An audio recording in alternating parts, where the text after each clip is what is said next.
Welcome to the Immerse Podcast. We are your hosts, Alex O'Keefe and Dan Ramsden. We aim to immerse you in education via our guests, bring communities together, embrace positive change and help create solid habits that yield the path for our health and longevity. Right, here we go. Right. Welcome to the Immerse Podcast, everyone. Welcome to my podcast studio. Welcome. Thank you for inviting us here. Thank you, Ollie Marchon, today's guest. Special guest, mate. Thanks for having us down. It's a real in pleasure, your boys. beautiful village. Is it village? But a town. Yeah, it's a town. Town of Harpenden. We've had a nice breakfast, nice coffee this morning, standard. And we've come in to fit one of our saunas for you today, mate. So it's a pretty special occasion for us. And thank you for jumping on the podcast. I appreciate you boys coming down from Halifax. That's a long drive.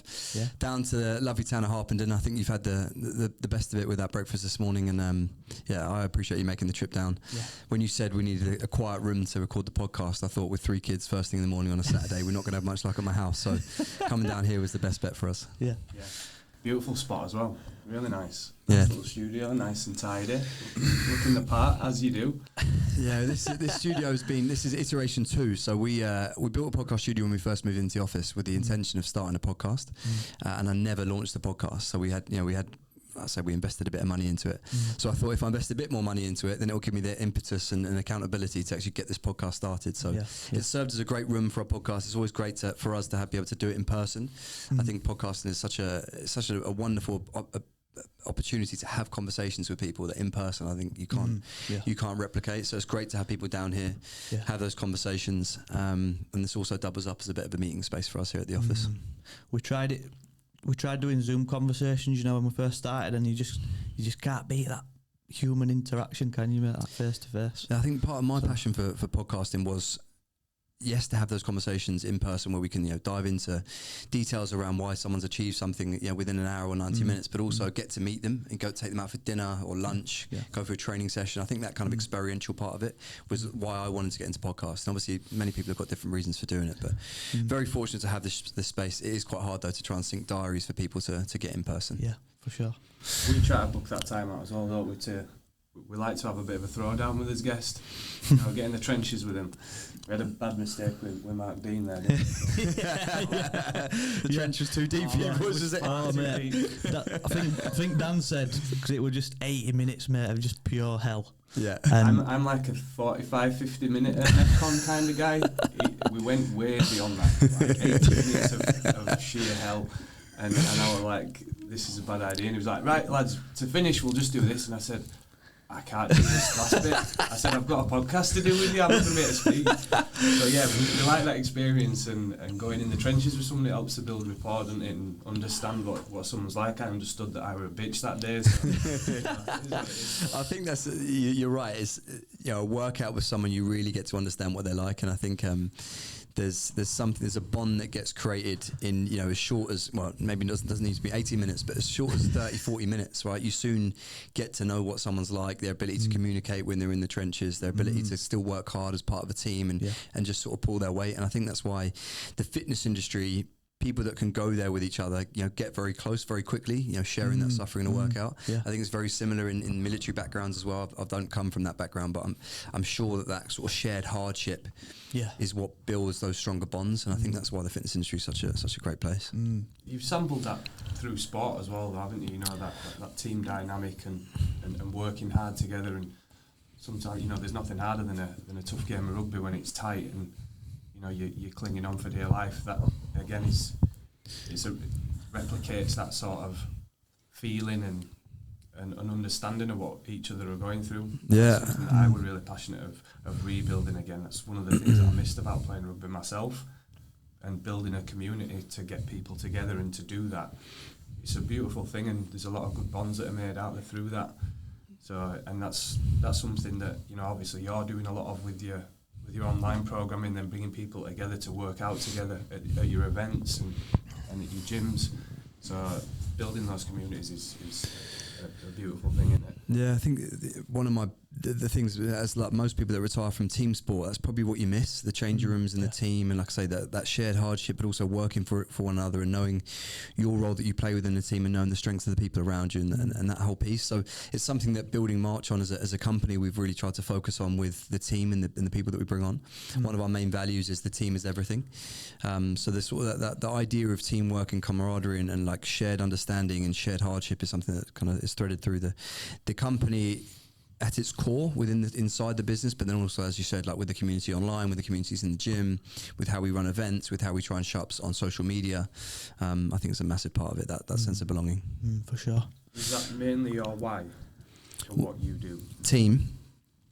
Yeah, I think so. I think like when I left sport, and sort of we were speaking about this off air, I had a coaching business that I was already doing alongside playing rugby, and it was the typical one-to-one coaching business. Where I always excelled in sport was, or not necessarily where I excelled, but what I loved from sport was being in the gym environment, because I love the fact that you could be in the gym. Not only was what you're doing in the gym directly going to impact your ability to show up on the field faster, stronger, your ability to recover, your ability to make tackles, all that kind of stuff, but also just the culture within a gym, and you can, the people spotting you, people pushing you, people encouraging you, people giving you shit if you weren't pulling your weight or you're trying to sandbag an exercise. I just think that environment for a young lad, and I can't comment for what it's like for a young female, but that environment does so much for your self-confidence, for your ability, like I say, to be held accountable to doing the work, that routine and structure, that the whole idea of progressive overload and being involved with the program. Progress isn't linear and it's not guaranteed, but it's tangible and you can see it if you put in that work over time. And so I think when I left rugby and went into one-to-one coaching, whilst I still had the fitness side of it for my own sort of benefit, building my strength and what have you, I didn't have that team side of it. And so the biggest thing for starting Marchon was trying to bring people around me and recreate what we had as a team. And the early people that came on board was my brother and my best mate. Which was, it supercharged the business. It was a force multiplier for us to be able to grow quickly as a business, but also be able to cement culture. Huge amount of trust involved. And then everyone that we've brought on since, and we're at about a 40 people head count now, very much like do they have the capability and the potential for their role? But then also there's a real kind of like, what's the vibe check, and like, do they fit the culture, and are they going to be the person that when push comes to shove, they're able to, stand side by side with everyone else and help us knock down walls. I think an important thing what you said there is about, matching the values, bringing people on board. I mean, when you first started the business, did you know it was going to grow to the size that it is now? And obviously, when you first start off in anything, you're kind of a bit naive, and you've studied Hormozy, right? You're quite aware of him, and he talks about like that key person risk of not kind of bottlenecking your own business. And I think you have the knowledge early on to bring in that team around you and not kind of bottleneck yourself. So did you kind of just naturally know that, you think? Or it's a great question. I think it would be false of me to say that I naturally knew it. I think you do kind of make things up as you go along, and you're just trying to beg, steal and borrow information or understanding or expertise from anyone around you, whether more recently, Hormozy over the last couple of years. But back when I started in 2016, like I said, what I did know is that being part of a team and people having their own roles and responsibilities on that team and making sure that they pulled their weight for the person left and right of them in the sporting context worked really well. I know that team, high performance culture and the way people think, the way they showed up, the punctuality and getting called out for when standards were slipping was super important as well. What you also know about a team is that the performance ultimately usually drives the outcome. And so the product needs to be really good. And so all of those things, when it came to building Marchon, it's like we need to build a world-class product first. And what our real passion was in the training, was in the coaching, is this formation of exercises put on this sheet that's span out over a few weeks going to get someone faster, stronger, quicker? Is it conducive with what their goals are? So we really honed in that product first. And I think if you've got a great product, it can sell itself, particularly as a gym in a local market or in a local town, because people start to talk, right? So we've honed in the product first. Then we started looking at, okay, the sort of back end systems and the operation type stuff. Yeah. But the whole time team was getting threaded, was being threaded through that, because one thing I realized as a self-employed or one-to-one personal trainer is you do bottleneck it. And once you hit that capacity, your only option when you're selling money for time is to do more time. Yeah. But then the product goes down because you're too tired. You don't have you don't have the time to do the things that you need to do away from work to be able to improve the business. So I was learning those lessons as I was going along. I was staying close to people that I always thought were doing better than me in the industry. It wasn't okay, can I imitate them? It's what can I take from them in terms of an understanding for how to build a bigger business, a better business, but then apply my own values and my own philosophy and my own style on things. And I think that's sometimes what gets missed in the fitness industry. People don't apply their own understanding of what they've learned. They just can't try to copy. And that's where they can go amiss, because they're building a business based on someone else's vision, someone else's dream. And so I always looked for people that were further down the track. Could I steal some information from them? Could I contact them? Could I pay for their time? Could I invest in their mentorship or whatever they would, often people that are further ahead are willing to pay it forward for you, for people that are sort of coming up. So I'd always do that. But I never rested on my laurels. Whenever I gained information or understanding, I would apply it and then I'd learn. I think a lot of people want to consume all the information, but they're scared of them doing the work, and we were never scared of that. And then when you hire your first member of staff and you hire your second and your third, it's a scary thing to do, going from a self-employed business to now having a payroll and these overheads that are just creeping up. But when you look at the best businesses in the world and the way they run, you can learn a lot from the corporate world and the way in which they run, the meeting cadence, the accountability, the roles, the responsibility, the organizational structure, the way in which people know what they're being measured against, key performance indicators, all these kind of things. Yeah. So I was always trying to learn outside of the industry. Where could I bring that back in? Yeah. But it wasn't like I knew it all when I started. And to answer your original question, which was, did I see it becoming what it was? What I did know is that I'd always applied myself from a young age, whether it was in sport, whether it was in the gym, when it was at university and education. I wanted to win. I wanted to be the best. I wanted to always outperform and achieve the people around me. And so when you apply that to anything and you don't give up and you keep showing up, you're going to get breakthroughs. So I never knew it was going to get to where it was today, but did I think I was going to grow a really successful business? Yeah. Did I think I was going to be a professional rugby player? Yeah. Did I think I was going to be, did I think I was going to get to the gym and get as strong as I could and as quick as I could? Yeah, because that was how I was conditioned. So I think I feel extremely lucky, but lucky is because you're prepared for it, and the luckiest people are the people that have worked at things for the longest amount of time. Correct. So I've just kept showing up. It's just a matter of time, isn't it? Yeah, 100%. And I think anyone that is starting a business or that's looking for a breakthrough, so long as you've got a great product, right? You need a great product in this day and age, because everyone's very sophisticated, whether it's recovery, whether it's training, their fitness, whatever it may be, their phone technology. People are getting smarter and smarter about what it is they need and what's good versus what's bad. So when you've got that great product and you keep showing up and you do it in line with what you see as like your vision for what you're trying to achieve, that resonates with an audience, then you build community, and then I think you can win. Love that. I'm intrigued by what you said earlier regarding other figures that you looked up to in the industry and who you've learnt from along your journey. Who were some of those figures that you either studied or worked with, or who were those guys? Yeah, I think again I'm someone that's always had people that have inspired me. So as a rugby player, I'd watch every Sonny Bill, YouTube. I'd watch every Carlos Spencer YouTube, Tana Umaga, Marnonu, all these players. I'd always had these kind of figures. Before that, it was football. So when I came into the fitness industry, I was like, who are those people that are achieving, that are ahead of me? Because I want to see what my future could look like if I did all the things that they did and worked hard. Yeah. And the fitness industry was quite tough at the time to see who those people were. But there were a couple of names that, and they're still doing some good stuff. Phil Lerney is someone who's still in the space. He's got a brand and a product now around circadian rhythm supplementation. There's a guy called Jamie Alderton. I don't know if you've come across him. Again, a good figure. Yeah. A guy called Phil Graham. Again, a good figure. There was a guy in gym ownership called JC. And there was a lot of that I know over America doing really well. And these people were probably 10 years my senior, 5-10 years my senior.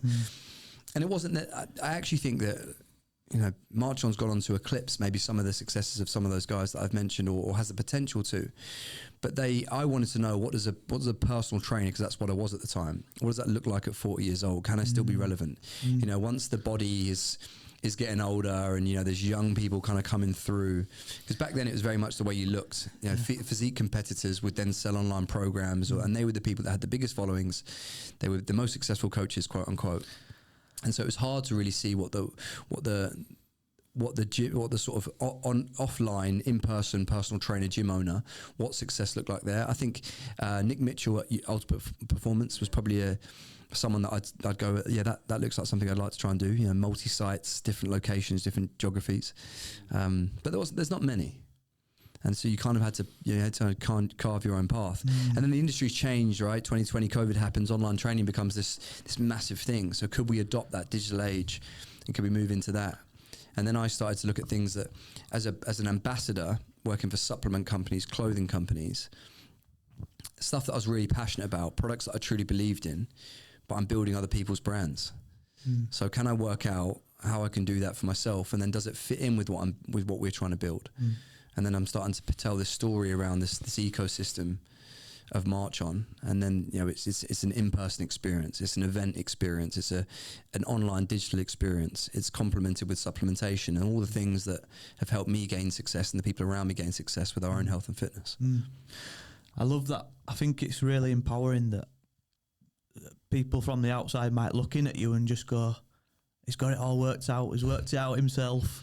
But the truth is, like you say, you can look at people further ahead than you are, and it's literally a blueprint. It's, don't copy it step by step, but work out how they've got there. Do that yourself in your own way, carve your own path. And it just made me think of a time in my life when I used to be a full-time DJ, touring the UK, Europe and all that stuff, and I looked at someone 20 years older than me in that industry, and they were quite sad, lonely, alcoholics, drug addicts, and then I just thought, nah, it's not for me, that. So it's quite a powerful tool, whether it makes you want to go that way or not. So yeah, I love how just powerful that is, man. It's a good message for people listening that, look at people in whatever industry you're in, whether in fitness, anything, just look at the people further ahead and try and replicate that yourself. Yeah, I think success leaves clues first and foremost, right? So you need to look at the people that you deem successful, but then don't just take it on face value. Do your diligence on are they actually successful? Are the behaviours they have, are they ones that are worthy of modelling, and do I want to model them? And then also at key parts, vet that behaviour that you're modelling. Is that still in line with what you're trying to achieve? Because things can change. But I think as young kids, we have those, heroes that we look up to, particularly in the sporting world. I'm sure most athletes or people that have been competitive in sport have those heroes. And so you can still have them later in life as well within your career. And you look at those people that, like I say, that are successful, take on the clues that they're leaving. Most of them are willing to help anyway, if you reach out to them with, a bit of politeness and in the right manner. And then I say, just we're all living off other people's ideas and things that we've borrowed, and standing on the shoulders of giants. So I think just be respectful of the fact that you are when you are. And if you do truly innovate or bring something new to the party, good on you. But I think everything somewhere has started from an idea that someone else has maybe had, that's been passed on and iterated. I think that's kind of what life in business is like. There's a Picasso saying, good artists copy, great artists steal. Ooh, so nice, Dan. Didn't have you down as a Picasso fan. Nice, Dan. Got something in there. But yeah, what I take from that is just mould your own ideas. Look at what other people are doing. I really like that. I'll take a bit of that, and I really like that, and I'll take a bit of this, and I'll make it work for me, but also justify it and explain it in a way that other people understand what you're saying and what you're about. And it's quite clear that that's what you've done, and the lots of different facets to your brand now, and obviously it started with the personal training, and it's gone on to other things, clothing, supplementation, gyms. Out of all of them, what's the hardest plate to spin?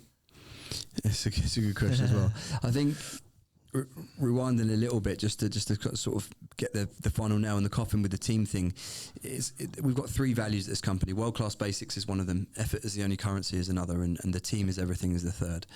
And I think it does always look as though I'm spinning loads of plates.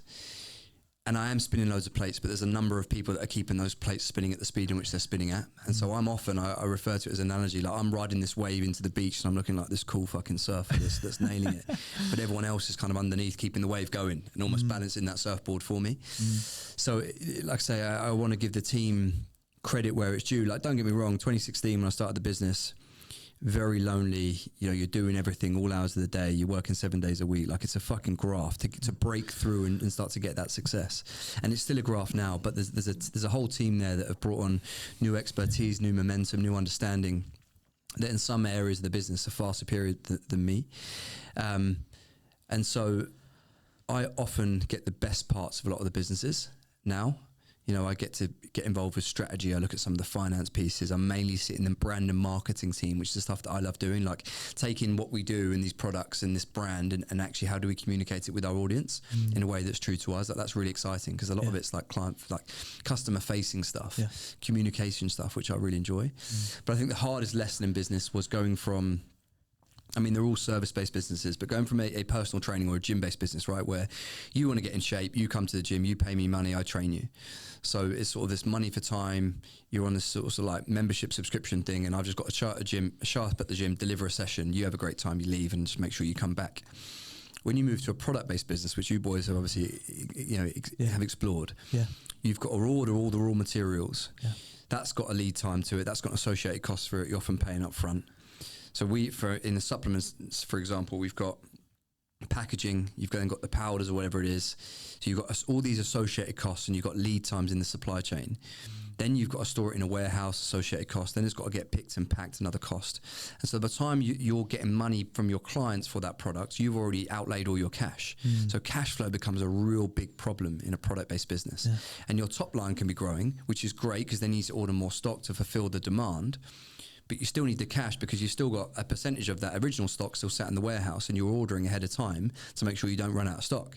So I think anything where there's like a supply chain and it involves things that are outside the remit of a personal trainer and gym owner, which is like logistics and fulfillment and all this kind of stuff. That was a big baptism of fire. So the first year of that business, when it was just me, regularly out of stock, you know, margins were fucked because I didn't really know where I could borrow. MOQs were low, so you're obviously paying over the odds. And so there was a lot of inefficiencies in that business. And it wasn't until I brought in Lauren, who runs that business now, where things could, you know, things really changed, and it was her world. So she brought a whole load of, you know, IP and understanding that could really supercharge it. So I think that was a business where I went into it very naive and ignorant. When I look back at it, like I did as much research as I could, but it was a bit of a part-time job. You know, we didn't have the team and we were doing all these different things, so I was kind of working on it intermittently. And we were selling products, but we weren't making any money really. That sounds like our last 18 months. I think it's very normal for people. It's very normal for people. Like people that, like I say, in a service-based business, it's kind of easier because you kind of in typical coaching business, you know, you obviously coach. People pay you, you coach them, and you can kind of move forward. You've got fixed overheads, whether it's your rent and whatever else, maybe some staff costs. But when you've got all of those, plus you've also got this initial outlay and capital investment into product. And then your supplier says, right, well, okay, lead time's usually 4 weeks, but then something happens, it's now 8, and you've gone out of stock. You've still got your fixed costs. Like cash flows. That was a big one for us, wasn't it? Yeah. It's tough. Yeah. Especially with it, you know, coming from overseas and you're waiting all that time, and we had one were a 50-day lead time, and it ended up being 93 or something like that. You know, and you start panicking, don't you? You know, it's out of your control, that bit as well, especially when you're trying to get going. There's only so much stock you can order as well. So we deal with China with our clothing as well. I know you boys obviously started over there, and it's not just that it's got to get from China to the UK. You're now dealing with another language, so there is a communication barrier, and a complete different time zone. You know, you're having to communicate with them at 2 and 3 o'clock in the morning, and if you don't, you can't do business. Because they're not going to wake up for you to you know, when it suits you for your working day. It's really hard as a startup, but there's so many different elements and so many different dynamics that you have to consider that you don't know until you kind of get into it. I think the other saying is, I think you've got to be okay sucking at something. You've got to be completely okay with that, haven't you? Because it's kind of like taking imperfect action and revising it as you go. But I think a lot of people, you know, could relate to this. They'll hit that first barrier and then stop. Why do you think you've carried on pushing through these challenges? I think there's never really been. I've never really assumed there's another option. Like I think a lot of it comes from like that kind of nature nurture piece as you're growing up. Like I was very fortunate that I had an old man, although I didn't think at the time that was very big in discipline, very big on authority, and made sure I did what I had to do. As I was his eldest son, he came from a different culture, so I was brought up probably very different to how a lot of kids are here, which at the time I hated. I hated him at the time, and I couldn't work out why he was how he was. Yeah. But it was a knock on of how he was parented, and he became very successful when he came over here. So I think that's part of it. I also think that as I got a little bit older, I could stand on my own 2 feet a little bit. And we were talking about my early rugby career. It was all kind of going the right way for me. You get picked up by a professional team at 14, you're in an academy, you go senior academy, you sign your first contract, you think you're the bee's knees. Then when I thought I could see my future, and I thought I end up taking everything for granted. I probably didn't at 17, 18 years old put the extra 10% into training. I was good enough to keep showing up and get by, but I didn't put the extra 10% in, which doesn't matter until something comes along like an injury, because then they really need to look hard at, do we keep this player on for 9 months, 12 months to rehab and take a gamble on this young professional, or do we just get rid of him because there's going to be someone else that comes along? And that's ultimately the decision they sort of took. So that's the first time where I realised, okay, if you do take things for granted and you leave things to choice and chance, and you don't do the extras that everyone else is willing to do, then you come unstuck. And the 14, 15, 16-year-old me never left anything to choice. I'm watching the videos of all those pros, I'm modelling the behaviour, and I'm adding an extra 5, 10, 15% on top of it. As soon as you get a bit of success, you get complacent, and you need those people around you to keep you grounded.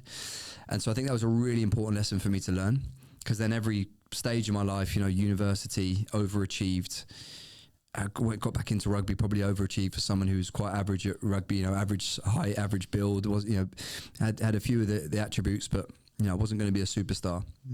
And I think what I did have is just a doggedness and an ability not to give up on it. So I think part of it is childhood, part of it is the early setback, and it teaches you those lessons. And I think part of it then is like, once you build a routine and an ability to be consistent with the routine, you start seeing success, you become a little bit addicted to the process. And I think many people can't get addicted to a process outside of wake up, go to work because they need to go to work. The rest of the stuff, i.e. get to sleep on time, don't eat the bad food, don't drink the drinks every week, go to the gym, all those other routines that build high performance. I'm lucky because I'm in an industry that kind of promote it. I'm a fitness professional, but all those things compound, and I think then you almost get like, it's somewhat like, again, it's a force multiplier. You can accelerate past other people because you're sleeping at the right time, you're eating the right things, you're going to the gym, you're showing up to work on time, you're working on your relationships and your emotional well-being to be able to deal with people. If you've got all of those things, you're a bit of an anomaly, and I think that helps. So let's just say that this is slightly going off of subject. I'm trying to give maybe a listener some value here who looks up to what you're doing, don't know where to start. They've got a few bad habits, they're watching things online. Should I do this diet? Should I do that diet? Should I follow them and listen to them? What should I do? Confused. What are some of the core principles that you would, I know it's very subjective based on an individual, but what are some core sort of foundations that you would be, if you could just get hold of this person that's confused and they don't know what to do first, what are you going to tell them? I'd probably start with getting them to, what I think a lot of people are looking for is the answers, and spoon feeding someone else to do the work for them. Right, and that's why I think they're so willing to absorb all the information, all these different fads and ideas and what have you, because it sort of masturbates their mental masturbation. Yeah, and it's like, at least I'm doing something, I'm learning about it, but they're not applying anything. So I would just do an audit of what you're currently doing. Simple things, wake time, bedtime. Is that consistent 7 days a week? If not, why not? If not, can it be? We all know the benefits of trying to create a routine, and the most powerful routine is probably around when you go to bed and when you wake up, because we obviously know the benefits of sleep. You don't need to know much more other than Sleep is one of your biggest tools for recovery, overall emotional well-being, physical well-being, everything else. So, and that doesn't take effort. You don't need to put your trainers on and your kit on to get out the door and go to the gym and sweat and get your heart rate up. You fucking lie on your bed and go to bed. So think about morning wake up, evening wake up. Can we get that consistent? If that's then at 5 hours sleep, can we get it to 6? Can we stretch that out a little bit? And what does that take? What are we taking away from? Probably something that we don't need to be doing last thing at night, which is binging on shit TV. Then we can look at what that routine, then we can look a little bit deeper. What's that routine look like? What are we feeding ourselves? What are we drinking? What are we doing before bed? Can we just clean that up a little bit more? How consistent is our meal times? Do we eat at the same time every day? Again, degrees of flexibility there, but if someone's so far away from optimal, you almost need some constraints to be able to work towards. And these people, like I say, they want spoon feeding. Well, these are the things, consistency around wake times, meal times. How many times an hour a week are we training? If it's none, let's start with 1. If it's 1, can we go to 2? And just a little bit extra every time. You know, what style of training? Well, what do you enjoy doing? What's going to get you back in the gym? Is it going on a cross training for 30 minutes or is it doing some weights? Start with that. Get consistent with it. Sophistication can grow and understanding and the detail can grow over time. If we're 30, 40, 50 years old, 60 years old, we've still got many years ahead of us to refine it. What we need to start with is just a basic understanding and to get going. Goes back to what we said about my journey in business. It was very sort of caveman what I was doing back in 2016 and you refine over time, but I was doing.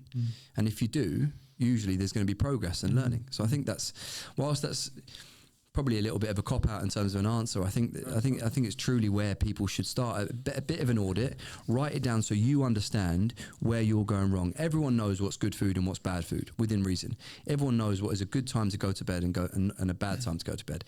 Everyone knows what TV they're watching, whether it's like entertaining and educational, whether it's just shite. So people know all this stuff, maybe not as mindful of it, or they're not willing to really be as mindful of it. Write it down. And then look at it and just look at ways in which you can optimize, because it's lifestyle by design. If I said to someone, this is what I do, I wake up at this time, I go to the gym, I eat these foods, many people will try and copy it. The salmon and eggs, the train before work, whatever else. That's my lifestyle. It suits me. It's something that I've worked on. Take all these things, the inspiration from the people who are saying success leaves clues, write down what you're doing, write down what they're doing, look at bits that you can slot in that fit your life, with your kids, with your work environments, things that you're passionate about.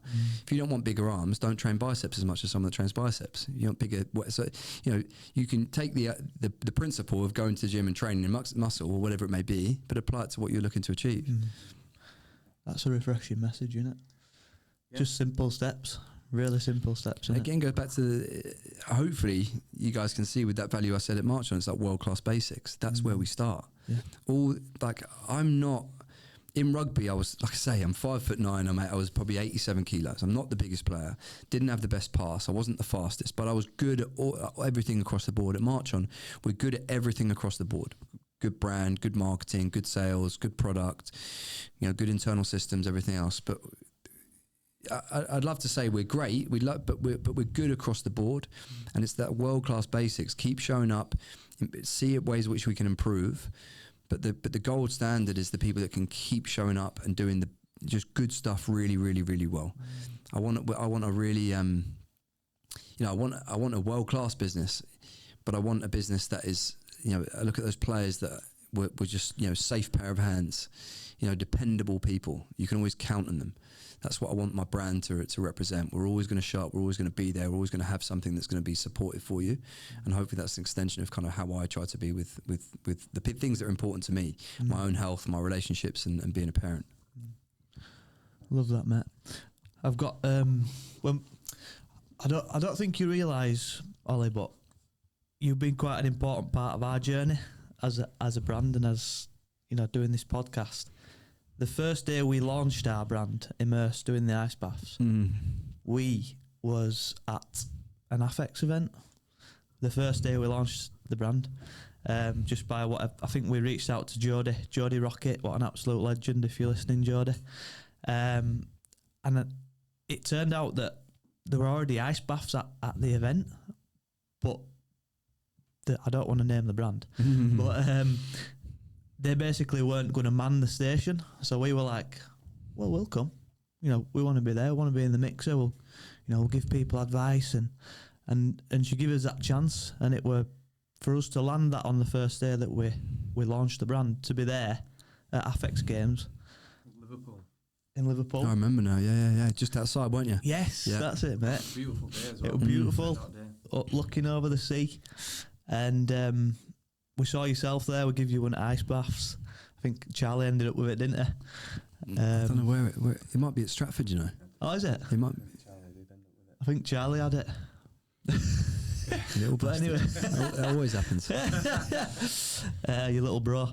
But just seeing you there, mate, and seeing you actually manning your own station, that were inspiring to see. You know, you're there in the mixer, in the trenches with your team. I think, I don't know what sort of perception we had, but we maybe thought that, you know, is this, you know, this big fitness, you know, influencer dude, but you were actually there in the mixer, mate, and I just thought that were really inspiring to see that day.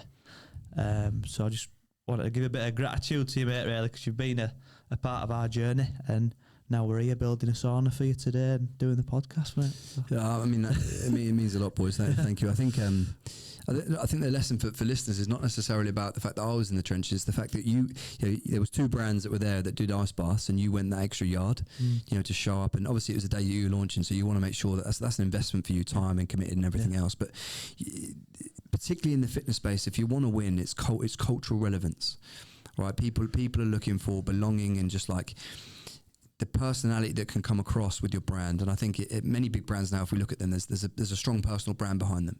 And I think people buy into people invest into people. And I think the fact that you went the extra yard and you actually showed up on site and you got that FaceTime with people, super important. Actually, you gave me a robe that day, and Yes. what's it called, a dry robe. I wear that every Monday night on the sidelines at my kids' football. Oh, nice. Big Immerse branding across the back. So I think that's an important lesson for people, and it's something that, you know, whilst I might not be able to get to every event, it is important to keep your finger on the pulse. If that's the sort of brand you want to build, right, where you're looking to understand your customer, to know your customer, to build a community, you've got to do those extra bits and pieces. You know, and since then, you know, you've probably sent me a few messages where there's been you've had an opportunity for me wanting to do something, and this, you know, for one reason or another, it's not quite been right, but you've kept trying. Yeah. And like I said, so long as people are being polite, you know, you always come with an amazing energy, with a politeness, with something that's like it's a win-win for all parties. So you're not looking just to take, you're looking to try and find some neutral ground. And I think that, coupled with your northern spirit and just like energy, that's good shit. Whereas a lot of brands, you know, they don't think about that stuff. They just they got a product, they slap a logo on it, and they're just trying to flog it. You know, it's competitive. Your world's competitive. The gym world's competitive. You need that differentiator, and I think I think that's why you're successful. I mean, that's why you're building a sauna in my garden, because you've kept going with that initial relationship. It's important. Yeah. I think the beauty about our relationship and what we've done is we started out as a podcast first, with no other intention but other than to spread messages of health and wellness. That were it. That was as far as it went, and then it evolved. So that's the beauty of evolution and wanting to refine things as you go. And we just have got a passion to just keep putting ourselves out there as well, and that's what we're trying to build. And you know, so that's.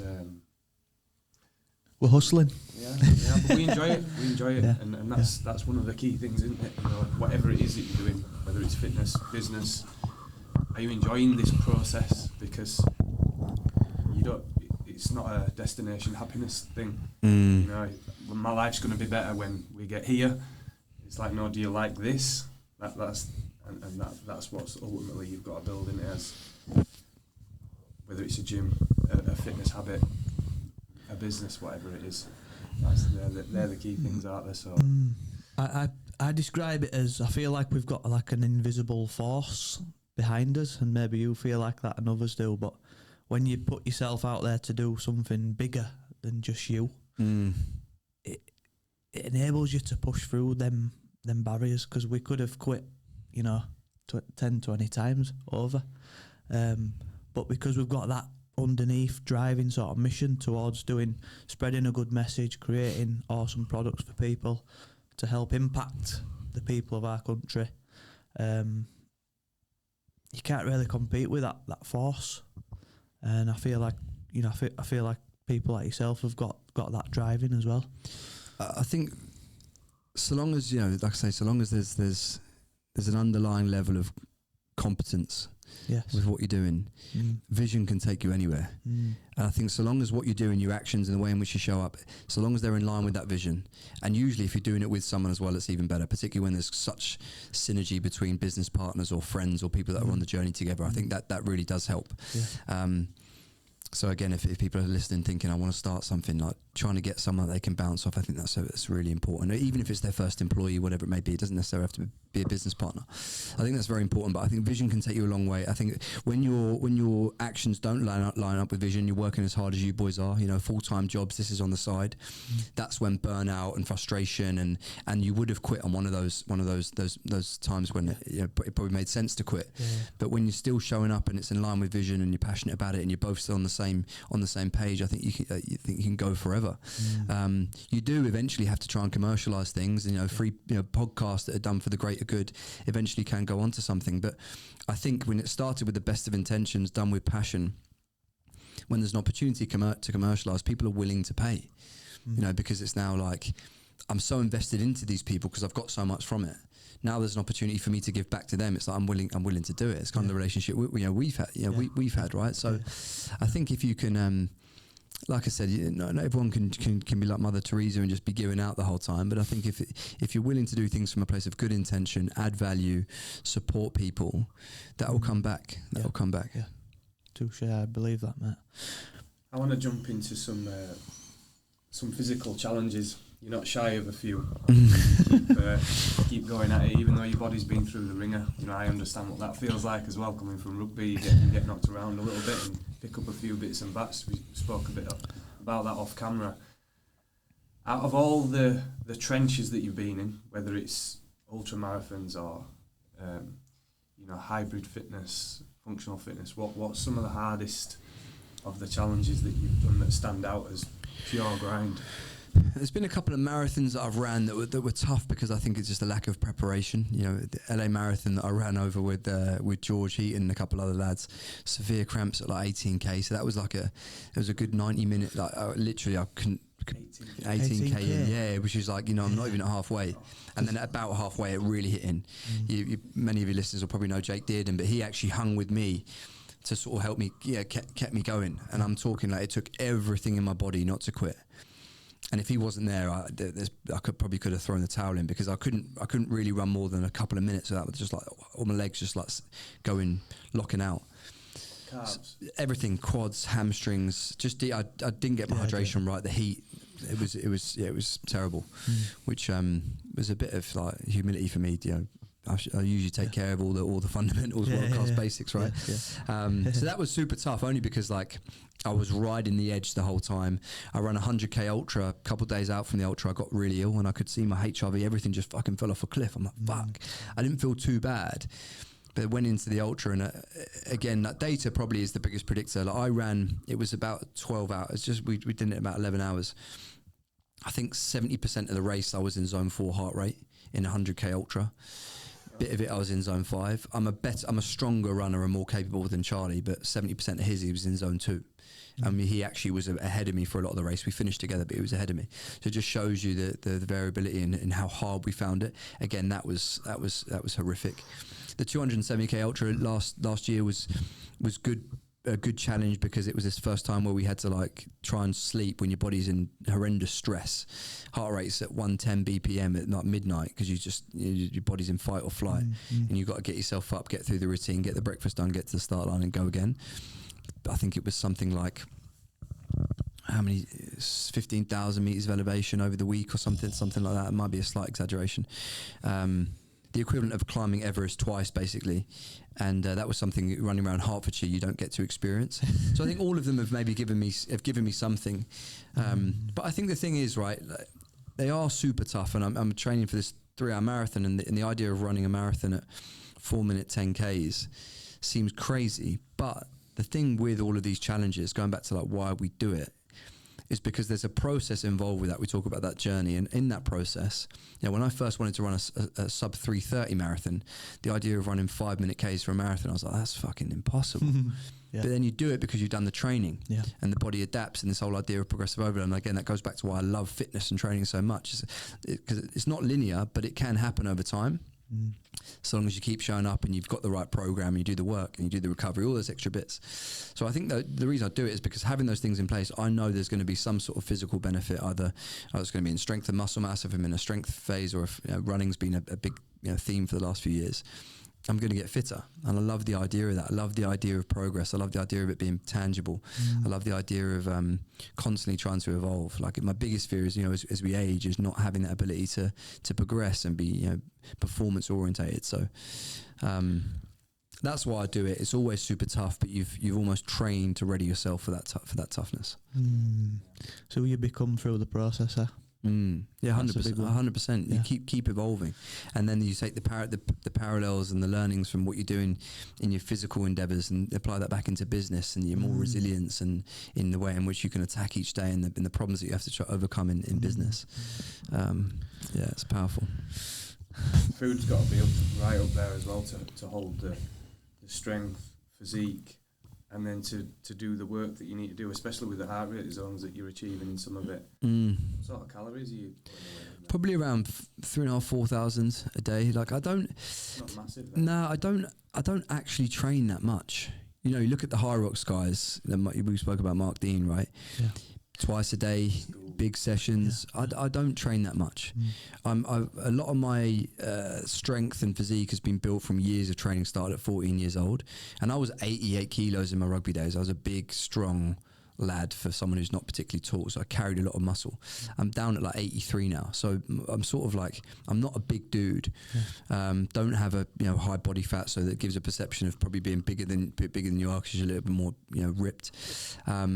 But I'll do, 3 and a bit, 4 strength training sessions, and then obviously like a marathon training block. So today's a longer run, or there's a longer run. There's 4 runs a week, but I'm not a double day kind of guy very regularly. I'm not thrashing myself. A lot of my work is aerobic fitness and sort of bodybuilding, some strength bits.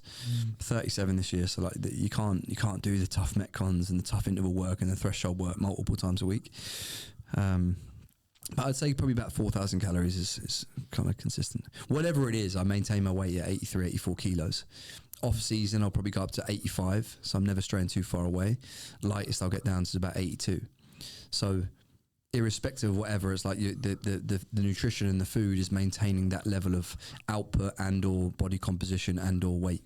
Well, you've got to have time for the family as well, haven't you? I guess, where do you put all of your time? And I think it's because you've built all the foundations at a young age, the muscle mass, strength, etc.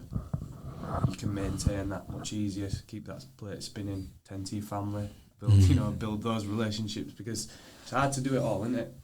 I've got a client at the minute who's 45 and he's quite raw to it, but he's really bought in. Like, he really wants to get involved in CrossFit events. He wants to nail his toes to bar and his bar muscle ups and stuff like that. But he's come from a standing start of not building out those foundations, which are much easier. What would your advice be to someone like that who's got someone who's just very raw? They've not done that much training, but they want to progress to all these things. Just really briefly, what sort of message would you say? I'd really try and find out their why. Why? What does toes to bar really mean to you? What does a muscle up mean to you? And not just like the superficial first answer they give you. Keep going, because there might be a different solution for what they're trying to achieve. Is it because they've put someone on a pedestal that's doing those exercises and they feel that's what they want to try and be like? So if it's aesthetics, there's loads of other better ways to get there but you see this guy who's got the aesthetics that's doing those exercises, and then that's where they need to put the trust in the coach to go, we can get there a better way. Is it because that person competes at the CrossFit Games and I want to compete at the CrossFit Games and get there? Now, that's a different conversation. Obviously, there's probably then, okay, let's look at how that person got to CrossFit Games and let's look at your starting point. But I really need to get to the bottom of why. What does toes to bar actually do to change your life when you work as whatever you work as?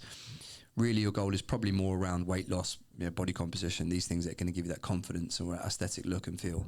Loads of better ways to be doing that. We can still train those skills. And by the way, here's where you are in terms of like, and again, if this person's goals are like that, those kind of like, finely nuanced goals, hopefully they're quite performance orientated, right? They've got these aspirations.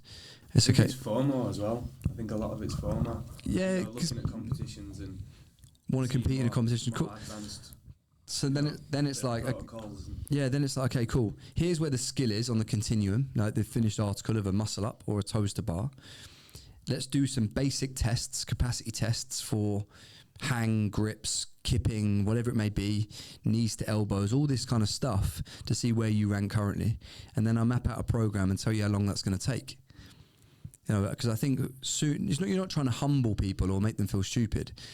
But if you try and do a toes to bar, if you just break down that skill for them and then just see if they can even like beat swing for 60 seconds without something giving up their grip or whatever it may be. And they can't do it. They can't even go from a hollow and rock on the floor, right, and maintain that kind of shape. Yeah. Then they're soon like, okay, cool. And like, well, I'm doing a hollow rock on the floor. I want to do toes to bar. It's like, yeah, but look, this is how we get that shape there. And you start piecing it together for them. So long as you can show tangible progress and they feel as though they're slowly making their way there, I think most people should understand it.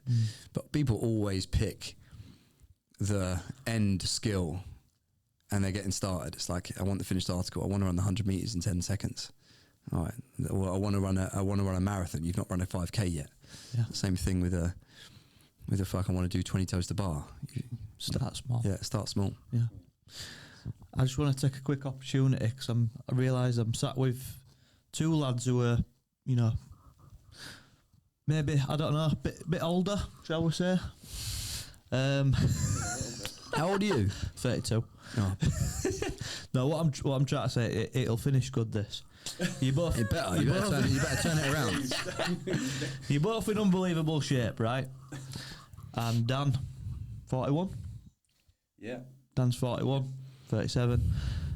What's each one of your tips to staying lean most of the year round? Ollie first. I literally just eat the same things every day. So again, I appreciate people want variety, spice of life and all that kind of stuff. Once I've understood the underlying principle we just spoke about, like calories, protein, fats, carbohydrate, right? That's going to manage energy balance for performance and or aesthetics. And then the macronutrients play their role in what they play their role in. Find the foods that fit that you love eating, you genuinely look forward to, even on your worst day. That means you're always going to default back to that world-class basics, and then just rinse and repeat. I can't wait for my eggs and salmon and toast in the morning. Yeah. If I didn't, if that feeling wasn't there for eggs and salmon and toast, I'd have another option that equated to a similar calorie amount and similar protein amount and similar carbohydrate amount. If the first thing I'm doing post that breakfast is a 25k run as opposed to going to work, I might change what that breakfast is comprised of, but I'll know that I need to change somewhere else to make up for, again, those calories and macros. So have that basic level of understanding and then just rinse and repeat it with foods that you genuinely enjoy, not because someone else is eating it, but you genuinely enjoy them, that fits the overriding principle. Great. Like that. Dan? Just two basics for me: fix your sleep and hydrate. Just hydrate first before anything. Make sure that your body's fully nourished with hydration. It's probably the most important thing in the diet. And then you can recognise whether you are dehydrated or whether you need more food, and everything else can be refined off the back of it. You'll feel better, you'll move better, you'll probably start sleeping better. Everything will work better off the back of hydration, but fixing sleep as well. Nice. So those two things really, and then everything else can work off the back. Nice. Cheers, lads. I want to finish with one thing. I'm going to flip the script on you. Your brand Marchon underneath says without limits. What does that mean to you? It's a moving target. Again, it's like, I'm someone that needs to remain super optimistic about everything. As soon as I have like negative energy or someone telling me I can't do something or don't do something, or people look at something glass half empty, kills my flow. Yeah. I don't care if it's you put the hardest thing in front of me that's like everyone else has failed at. So long as I feel as though there's a slight glimmer of we can succeed, I can stay motivated and keep going at it. Sometimes to my detriment, right? It's like that fucking busy fool that just keeps fucking trying and trying. But I need that. I need to stay occupied. I need it for my mind. I need it for my body. I need to know that there's something out there that I can achieve. For as long as I've got my work in life, even in other things, right? Relationship. Can I make my relationship better? Can I become better as a parent? I don't want that stagnation. I don't want that chance that I could be going backwards until I've take my last breath. You know, I want, because I think if I didn't look at it that way, you're looking at things that you look at things glass half empty, and it's like what you can't do. I want to look at what I can do, what can be achieved. How can we break barriers? So for me, it is just a mindset. It's just the way in which you view the world, the way in which you view situations, and for me, it just gives me that forward momentum. It keeps me getting up and being energetic about the task at hand, even the boring tasks that you don't want to do. And I've always been someone that. I like reading the quotes and the slogans, and I'm that sort of cheesy person that I could, I like all that shit, and it's stuff that really gets me. It lights a fire inside of me. And so, Without Limits started as Fitness Without Limits. We used to have it on a wall. Right. I used to have, back in 2016. I used to have Train Everything, Ready for Anything above there, and it was about this idea of nothing's out of reach for us. I wanted someone to turn up to my gym, and if they wanted to race me 100 meters. If they wanted to jump on a box jump and see who had the highest box jump, if they wanted to run a 5K, you wanted to do a bench press test, a pull up, to whatever it may be, you show up at my gym. And don't challenge me to 1RM snatch, but you show up at my gym, and I want to go toe to toe with anyone. Yeah, you know, specialists in their field. I want to at least be able to hang. Again, this idea of being a fucking jack of all trades, master of none. I want to be able to hang. So that was that Train Everything, Ready for Anything, and then that became this idea of like Fitness Without Limits. It really resonates with me, that, mate. Yeah, I think it's resonated with a lot of people since, and I'm not saying we sort of pioneered these things, but that's how I thought. You know, that's how I viewed my fitness. I didn't want to be put in a box. I didn't just want to do weightlifting. I didn't just want to do bodybuilding. I didn't just want to run. I wanted to do all of it. It was the kind of original kind of hybrid style of training. Yeah. So Fitness Without Limits evolved as we started thinking about, you know, you get a little bit more mature and realize that fitness isn't the be all and end all. There's the sleep, and there's the nutrition, and there's the recovery, and there's the emotional intelligence and your relationships. And so it was more than about life without limits. And then life without limits became a mindset to like everything. It's just like open your mind up to like what could be possible. Beautiful. Yeah. That's a good place to end there, mate. That sums up the journey really nicely, mate. So again, mate, tons of gratitude for you, mate. Thank you for being part of our journey so far. Thanks for coming on the podcast. Keep inspiring, mate. And we better build a sauna. Best go back to building this sauna, haven't we? I've not been on a podcast, I don't think, since for years. I actually stopped doing them. But I genuinely think, lads, it's like it's good energy. You know, all the things we spoke about business. If you're not a good person, it all counts for fucking nothing. And I think I'm sat opposite two people that are genuinely good people. And so I think that counts for a lot. So just keep doing what you're doing. Thank you, brother. Cheers, lads. Top man. Cheers, boys. Thank you, mate.